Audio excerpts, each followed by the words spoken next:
Howdy, howdy. Howdy! And welcome to But It Was Aliens,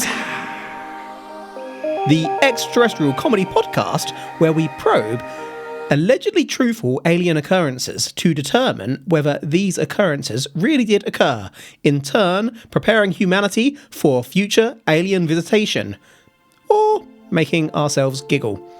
When I say us, I'm referring to me, your host this week, Kev, or Greybeard if you prefer, and alongside me, as always, is Granville Moonwalker.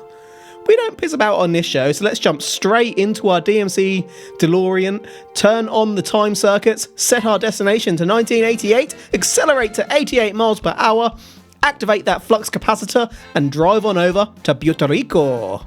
Dee-dee-dee-dee-dee-dee. What has Back to the Future got to do with Mario? Didn't Mario come out in 88? Or was it 82? Earlier, wasn't it? I think it might have been 82 then. Oh, well, technically Donkey Kong came out, which had Jumpman. Original Mario. Which Mario are you talking about? Super Mario Brothers. Okay, that was 85. I was Now where's your music, biatch? 3 years either side. Dabba, dabba, dabba. Let me introduce you to today's subject. One, Carlos Mercado. Question. Yes. Is that Carlos Mercado or Juan Carlos Mercado? That is one. Not Juan. Okay. One person named Carlos Mercado. Just wanted to clarify so people didn't get confused. We have clarified. Carlos was a family man who lived around Betances, beside the highway number 101 and near to the Sierra Bermeja mountain range. I'd love to tell you more about Carlos, but I can't because it's a secret. But it was a hot day in July 1988. This was Puerto Rico. When I say hot, I mean hot, son. Like this room now? You're correct. So hot, in fact, that Carlos couldn't sleep. Don't you just hate that? You're laying there, hot, sticky, fan on, windows open, butt naked, but the gullies keep on squawking and you just can't drop off. Oh, it's horrendous. Mm-hmm. Several nights like that lately. Yeah. Carlos, too awake now, went to his sitting room and laid down on the sofa to see if he could get any cooler there. The wife of Carlos remained in bed. Eventually, Carlos did begin drifting off, but suddenly he was stirred from his nearly slumber by a strange, whitish light glowing outside. Just as he noticed this, Carlos heard a strange noise coming from outside the window, almost like a hum. So the kind of sound if, say for example, a car was outside? The hum of an engine? No. Or the hum of a hummingbird? Interestingly, you're thinking quite like what Carl was thinking at first, but Carlos was thinking. Juan I'm just going to Carlos. change the names. You're thinking just like Juan was thinking. But we'll get to that momentarily. So he just thought it was a car or a tractor, something outside. Something like With that. their lights on. I I mean, that's logical. Are you calling yourself logical? Yeah. Bullshit. It's a hum. But there was a light as well. Was it someone humming to themselves as they were about to break in with their flashlight?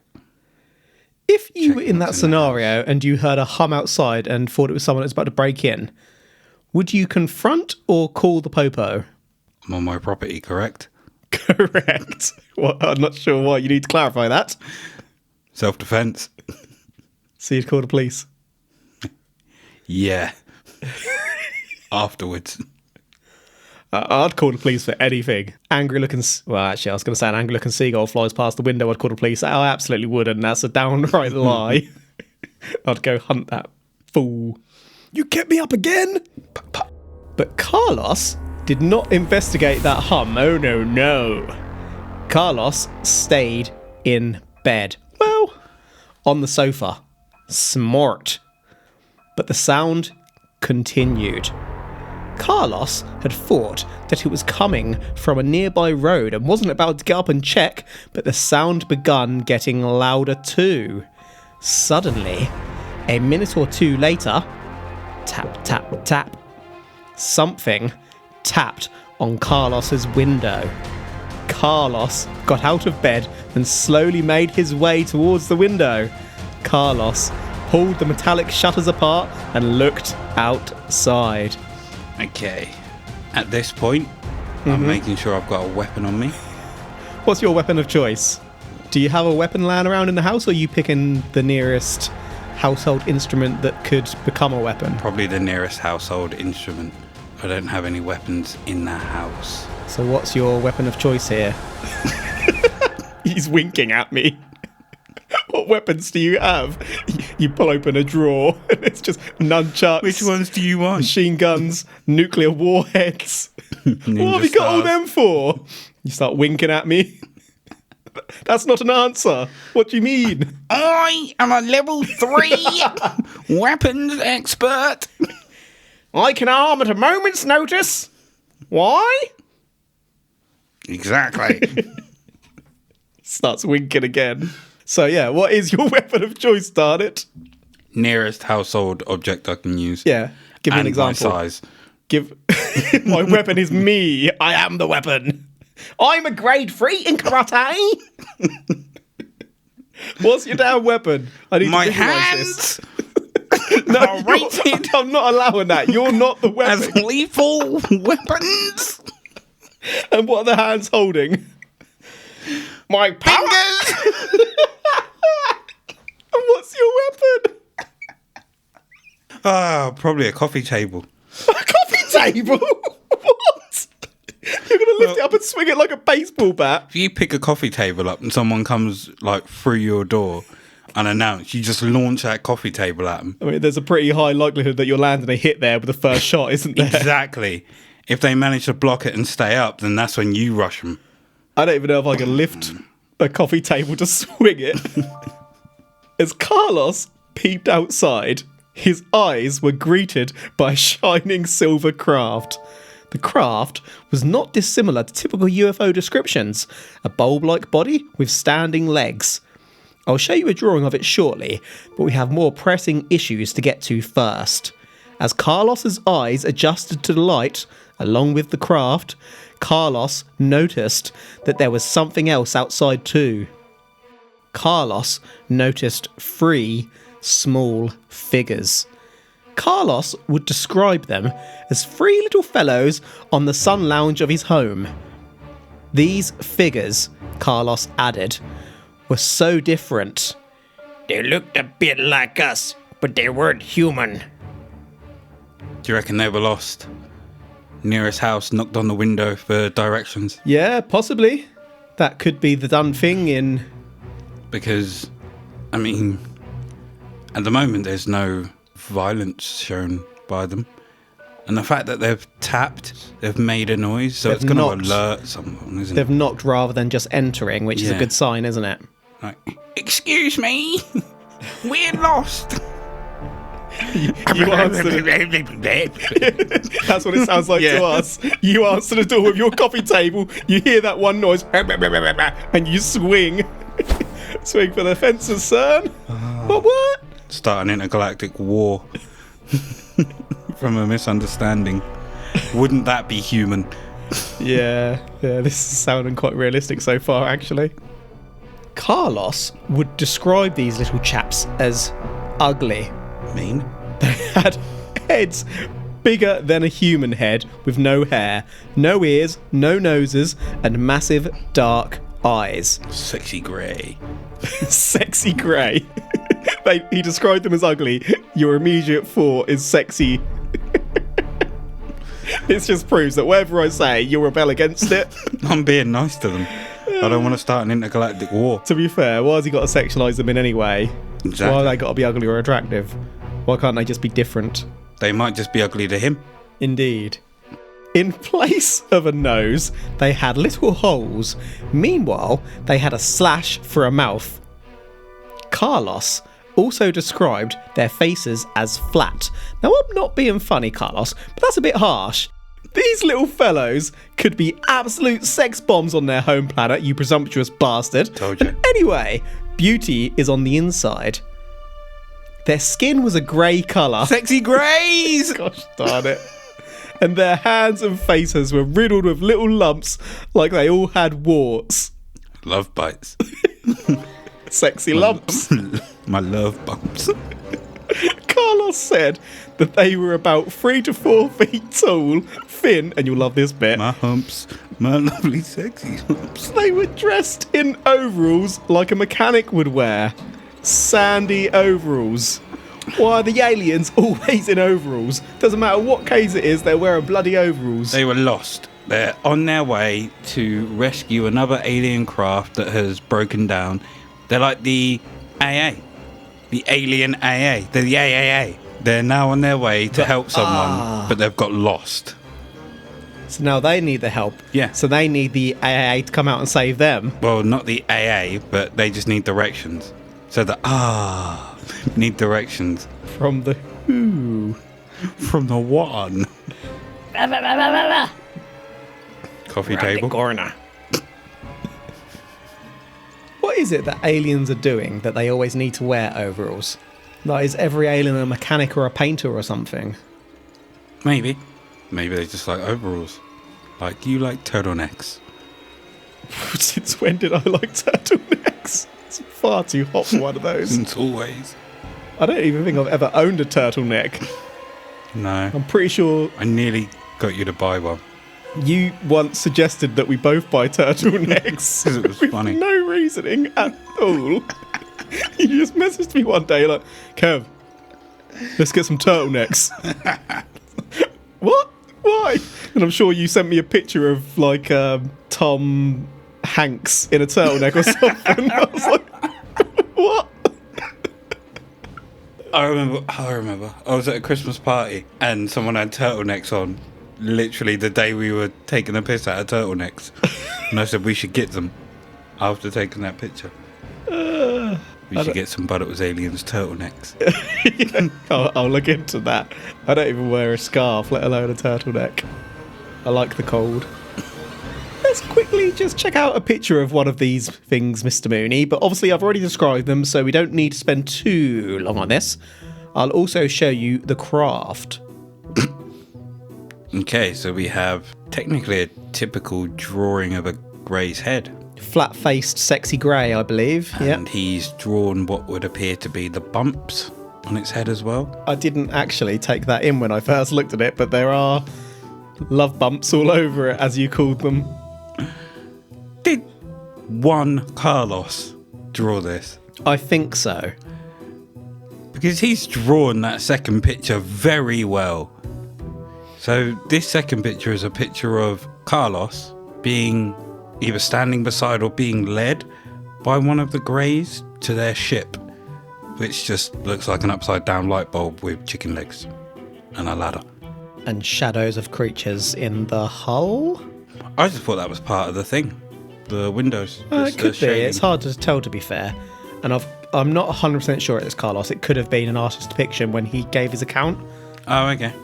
I'm not entirely sure. I mean, he's got no right to call those aliens ugly, is he? From the side back profile of his head. Less well looking than himself in that depiction, if you had to pick between the two of them. Sexy greys! Yeah, sexy grey with his slit mouth. Stick your fingers in that. Oh, you always have to go one step too far. I don't know what's wrong with me. It's one rum. I'm the most polite and conscientious person, but as soon as you put me behind the microphone on this podcast, I turn into a disgusting creep. To begin with, Carlos was shitting his pants, understandably. But the sexy greys told Carlos not to be afraid because they weren't going to hurt him. They just wanted to show him something. We won't hurt you. just come this way. You just want to show you something. They undo their belt as they're going around the corner. There I go again. Their overalls start unzipping. The sexy grey music starts in the background. Okay, I'm going to continue with the story, folks, but just as a little life lesson, if a stranger approaches you late at night and tells you that they're going to show you something, do not engage with that. Find a public place. Tell someone. Anyway, as the little chaps were telling Carlos this, Carlos noticed that their little slits weren't actually moving. Telepathy, son. Carlos was no longer scared. What if... Now, we've covered this quite a few times in previous episodes, and I don't know why it's only just sprung to mind. Right? What if it's not telepathy? What if they're ventriloquists? It would explain so much. Their mouths don't actually move. No. Because they consume food or they develop energy in other ways. Maybe they've got solar power and they don't need to eat at all. They're basically plants. very good ventriloquists. Yeah, so their mouths don't move. They're actually ventriloquists. They've got vocal cords inside their body deep down, and it just comes out of the slit. They don't actually have a tongue there like us. Yeah. Or they're like, we're going to fool these motherfuckers into thinking that we're smart and we use telepathy. And really, we're just a travelling group of ventriloquists that have got lost. Amazing. It's actually very, very short human ventriloquists. They've all got like some form of head herpes and the love bumps. I know, but head herpes. And they're actually just convincing people that they're aliens. Carlos states that he had a feeling they would not do him any harm. Is that because they told him through ventriloquism? That may have something to do with it. They asked Carlos to come outside, so Carlos went outside. 2 aliens took hold of Carlos, one on each arm, and led him up the road to their saucer. You've just asked him to go along, so why do you need to hold him and coerce him? Because they like to touch. Carlos was surprised that such a thing would land basically opposite Carlos's house. Under the craft, which stood on 4 legs of course, there was a hole in the centre with a ladder hanging out. Technology to travel the galaxy and still relying on ladders. The little people told Carlos to make his way up the ladder, so Carlos did. Carlos made his way to the top windowed area of the craft upon the aliens' guidance, where there was lots of machinery. Up here, there were more little chaps and one creature which was different to the others. Was that one sexy in Carlos's eyes? Is that why it was different? Was it smooth instead of bumpy, like peanut butter? Smoother. Have you heard this story? No. You're not too far off. It's got a smooth complexion. I mean, I can't really ask this without giving a spoiler away, so I'm not going to ask it. You can just tell me what you're thinking though.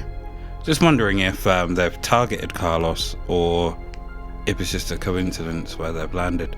Yeah, good question. Obviously I'm not going to answer it. But a good question nonetheless. Indeed. This different alien, it was explained to Carlos, was their captain and doctor. The doctor would now take over with Carlos. The doctor looked more like a human as he was larger, had smoother skin, still grey skin, but not so big eyes. Meanwhile, he also had a nose. No more Voldemort. The nose was pointy. The doctor was dressed in a white tunic with white shoes. We have a picture of the sexy doctor here for you. Okay, I'm now about to view this sexy doctor. And I'm shown a picture of Doctor Who. You find Doctor Who sexy, do you? Yes. Yeah, fair. But I was about to ask, is it meant to be the creature that's beside him? That's all in white with like grey skin that looks pretty smooth and No, it's Has a not. nose? That's just a picture of David Tennant with a cat alien type thing. The good doctor. That's where my mind went when I started calling him the Doctor. And Doctor Who would have been out by this point. Yeah. You say doctor, I go Dr. Dre. Ring ding dong, bitch. He's not a doctor. John Cena's more of a doctor. I dare you to go tell Dr. Dre that. He'll fuck you up. With his doctorate. In what? Dreism? Beats. That ain't fuckonomics. Do you know, this alien reminds me of Martian Manhunter. And he seems to be explaining something to Juan in this picture. He looks like he's giving a speech, yeah.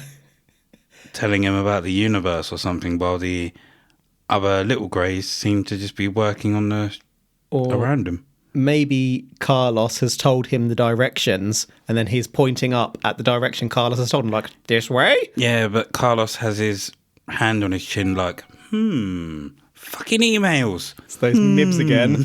Messaging you saying, you're getting too close. I was actually going to put in a Doctor Who nude pic there, but it turns out Doctor Who porn is both real and horrific. And as always, I did use the podcast account to search for that. Did you search Doctor Who nude or? Yeah, pretty much. Don't do it. Please don't do it. Everyone, do not. Carlos heard that hum again and could feel the saucer rumble as the legs withdrew back into the craft. The saucer took off at speed. What speed?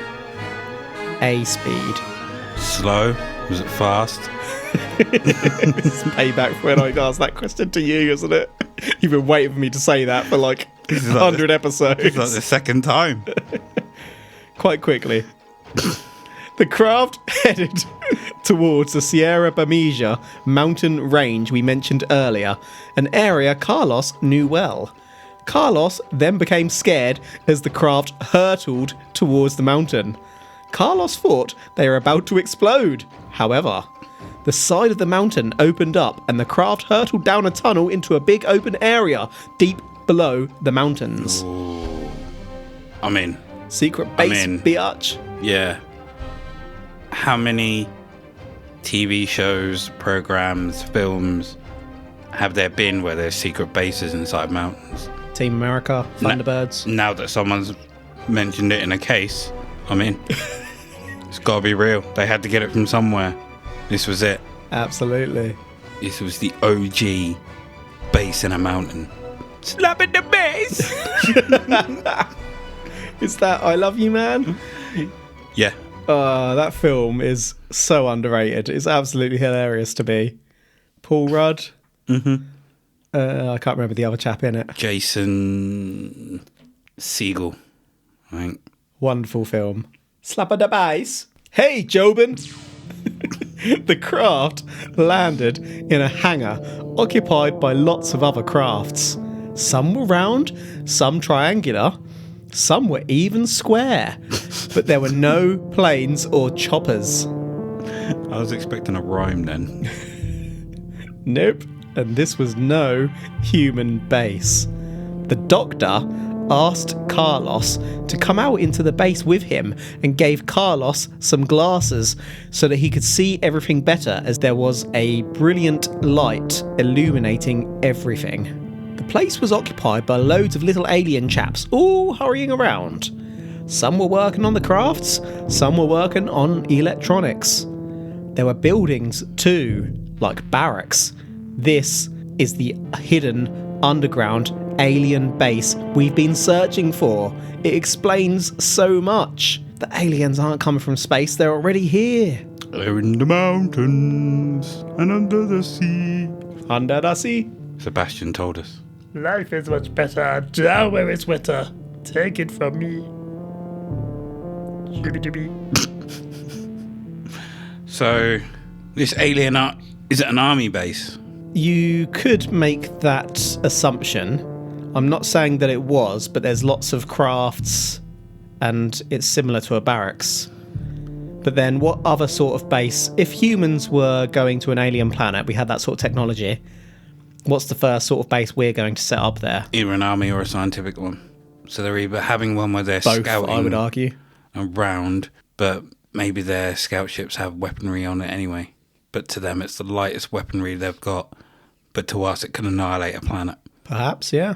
So they're flying ships out of this mountain to scout and observe humans in their natural habitat. Yeah. But they decide that one day they're going to take a young one, Carlos. I mean, is he young? I don't know how old Carlos is. But they take Carlos. Why Carlos? I was wondering when you were going to get there. I did ask because I was, But I'm I back was kind to of it thinking now. it again. Why Carlos? Why indeed? Carlos? Did he just happen to be where they were? Are they experimenting on random humans to see how they react when they find out that they're real? Well, they've clearly not broken down because they took him and flew off again. And they're clearly not asking for directions. They knocked on his So- window to show him something. Exactly. Or was he the closest human to them at that point? He was in his living room. I'm assuming is at the front of the house. Everybody else is in bed, therefore upstairs. If you're going closest by proximity, Carlos is the closest. So they just took the closest living life form. It's certainly an argument to be made, yeah. Not really clear at this point in the case, at least, why him, is it? No, not at all. Selected or down to chance? I could be very skeptical of Carlos right now. This is where you tell me that his name's John, and it's not Carlos. No, it's Carlos Mercado. I'm sure there's a John in there somewhere. The doctor told Carlos that they wanted Carlos to see all of this because they wanted Carlos to tell other people. The aliens have been down there a long time. They can work on their craft and they don't want to leave. They don't have bad intentions. They don't want to conquer humanity. They just want to interrelate with humans, mingle at a social level. But the human authorities apparently didn't want that. So the aliens are basically telling humans one by one that they mean us no harm and asking us to spread the word. Consider the word spread. After that, they got back in the craft and left the base. They dropped Carlos back home, got out with him, said their goodbyes, and told Carlos they'd be back. Then they left. I mean, it makes sense and it doesn't make sense. You can kind of see the twisted logic, I guess. Yeah. Yeah, I was kind of thinking as I was reading it, yeah, no. But then as I finished, I thought, maybe. In the fact that if you told the public, they would spread the word and If you pick the right people, yeah. would more likely believe it and want to socially mingle. You tell the military that, or They're going to try government and take higher ups, yeah, Cool bullshit. it's gonna be something different. Yeah. So I can see why they're telling the world, but they could also just, fly several ships right into the centre of a big city where there's loads of people all at once, and then just say that exact message there and then, and say that the higher ups don't want us to intermingle. Boom. Cool. Job's done. There's an easier way to do it, isn't there? Yeah. Almost elaborate what they're doing here. But then maybe they don't want a war, they want a gradual takeover. So they want enough people to know about them and be on their side, so that when they do that, humans don't go all out war against them, outnumber them and win. Cause enough reasonable doubt as to their motivations and that they're peaceful. Wouldn't you get that anyway? Not necessarily. Potentially not as much, but you're never really going to know, are you? It's not a measurable. No, I suppose not. Carlos thought about his encounter for a long time and didn't tell anyone except for his wife. Well, he tried to tell his wife, but she was still asleep, so he told her the next day. The wife believed Carlos, but Carlos didn't tell anyone else. She didn't believe him. So, I heard this tale, and my first thought was that if there's a base, there must be other sightings in the area. So I probed deeper.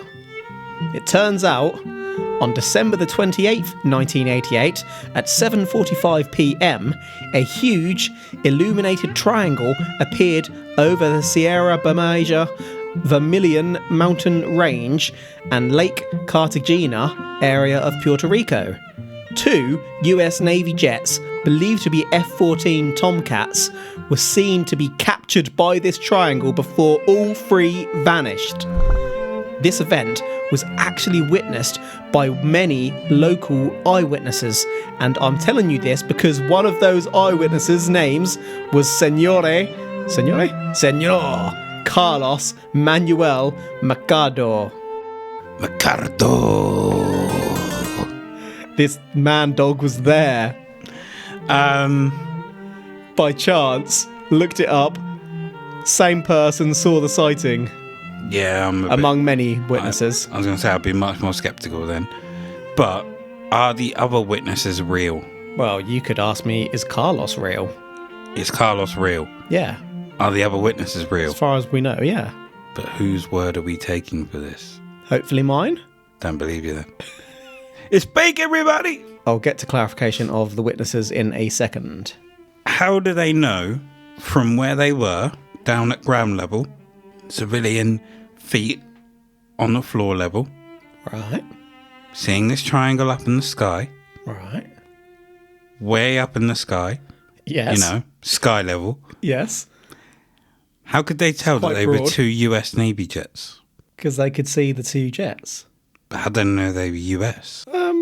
Well, that's not a bad question. I suppose they've made an assumption that it's US because they're in a nearby area and they probably have flags or notification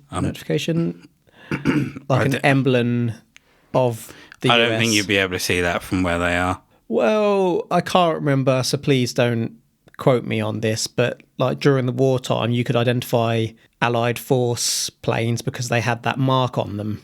But I'm going to assume that Carlos's eyesight is similar to yours. Whoa! All right, Hawkeye. From your sitting room window, you couldn't see the traffic jam. That's because I'm not bloody tall enough to see over the buildings. I wasn't even seeing over buildings. A couple of inches make a lot of difference, son. I don't believe, like, that was probably, 200 metres? I could see In a that if I straight stand line? outside and tiptoe. Whereas, like, 30-odd thousand feet up in the air, I'm not believing that they're making out their US Navy jets. I mean, they may have just made the assumption, but it could also just be bullshit. Perhaps the US has quite a military presence in Puerto Rico. Maybe they do. Maybe someone else does too. But yeah, let me tell you a little bit more here, because the way this July 1988 case came to light is actually because researcher George Martin from the Flying Saucer Review... Sorry, just one question. Mm-hmm. Was that George or Jorge? It's Jorge. George. Jorge.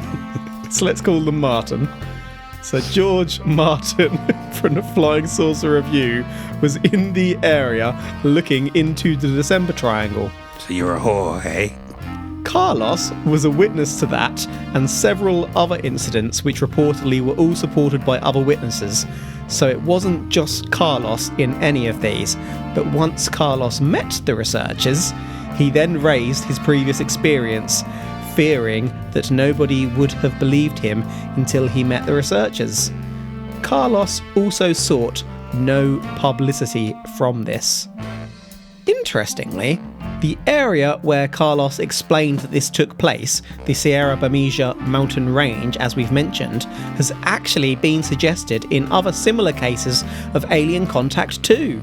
Indeed, at least one account outlines an individual being taken to a subterranean facility beneath the Sierra Bermeja. Meanwhile, a high-ranking military official of the Puerto Rico National Guard residing in Aguadilla also gives a similar account in that he too was taken to an underground base in this area following an abduction-like event.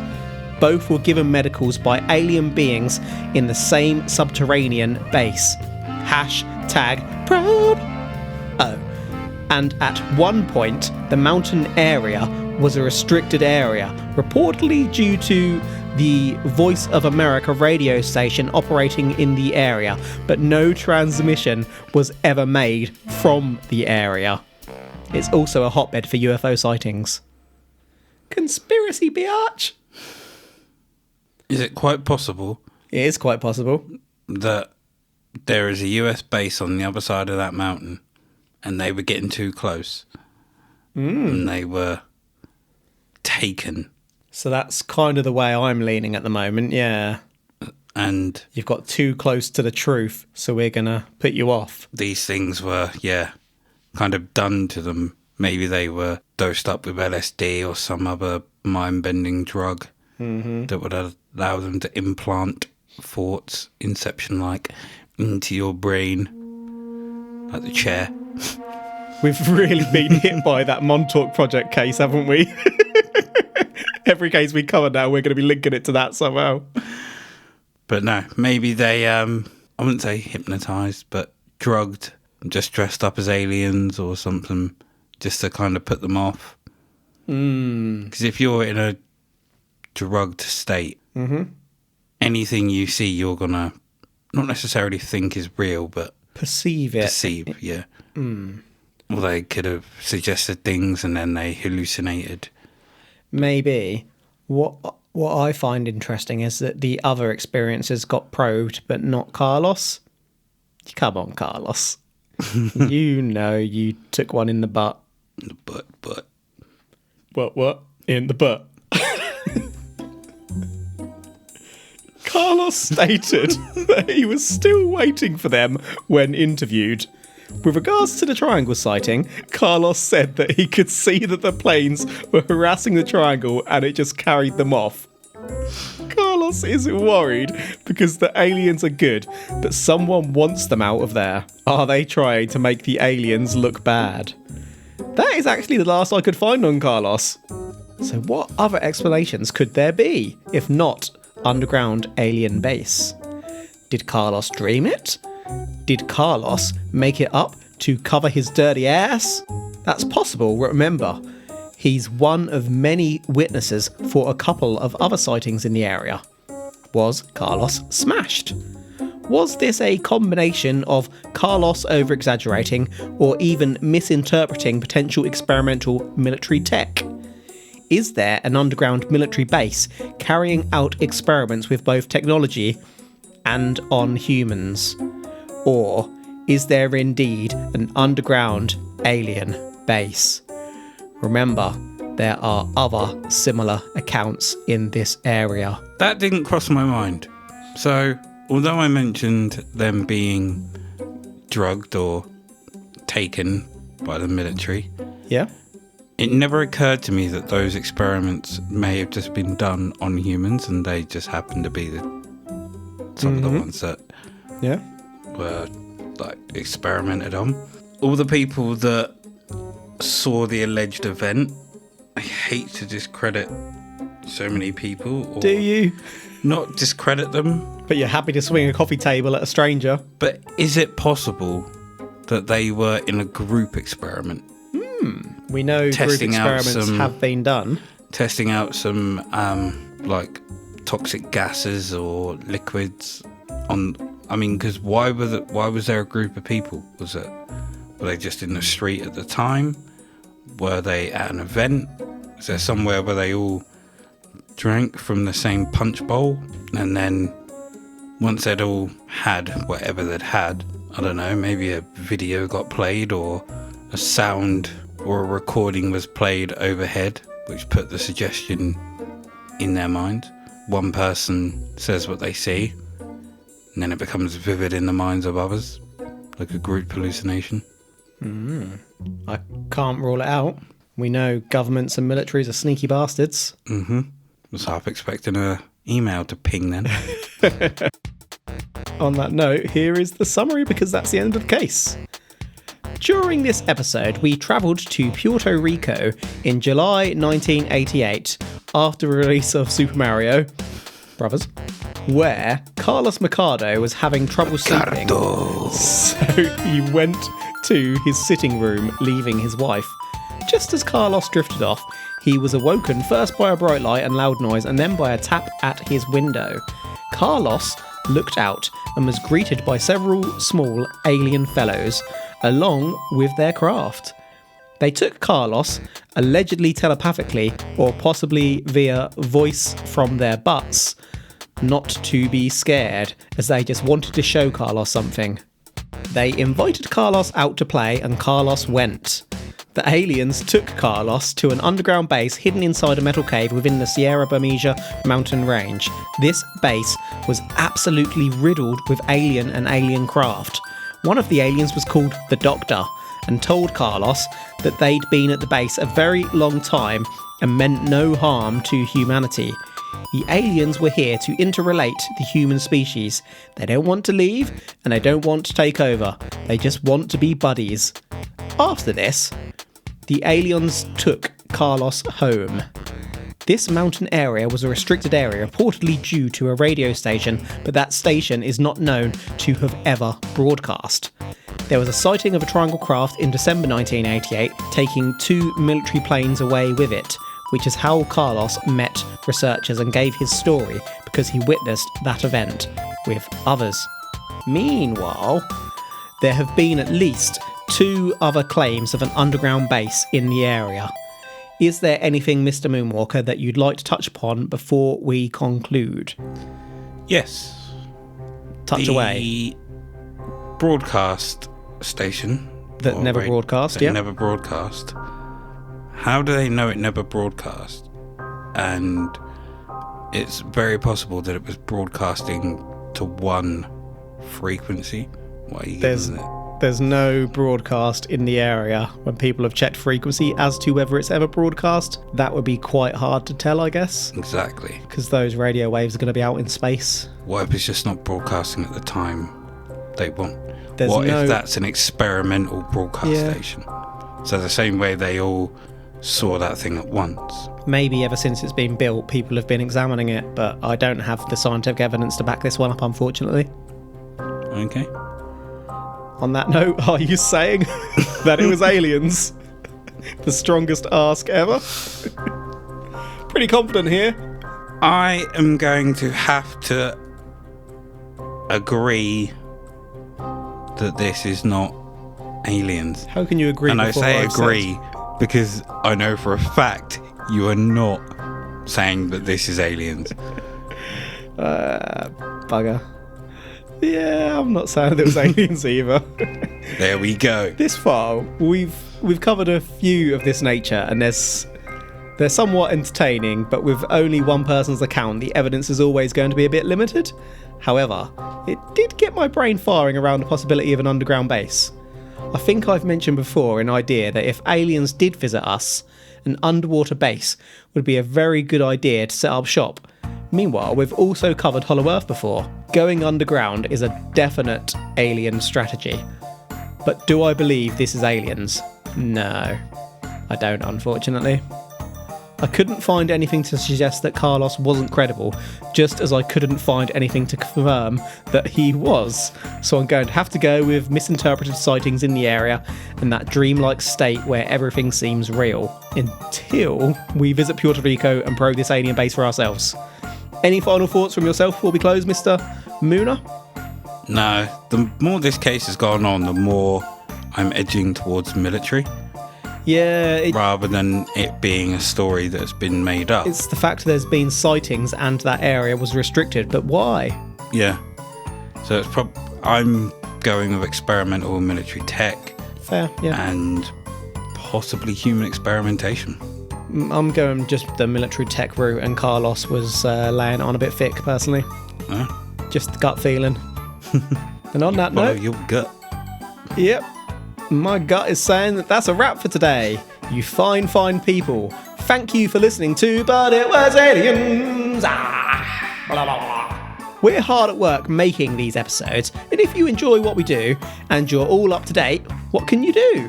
Well, for less than £5 or $5 per month, I think, or whatever your currency may be, you can sign up over at patreon.com/ But It Was Aliens, where each month we drop a special bonus episode which we call the Side Probes.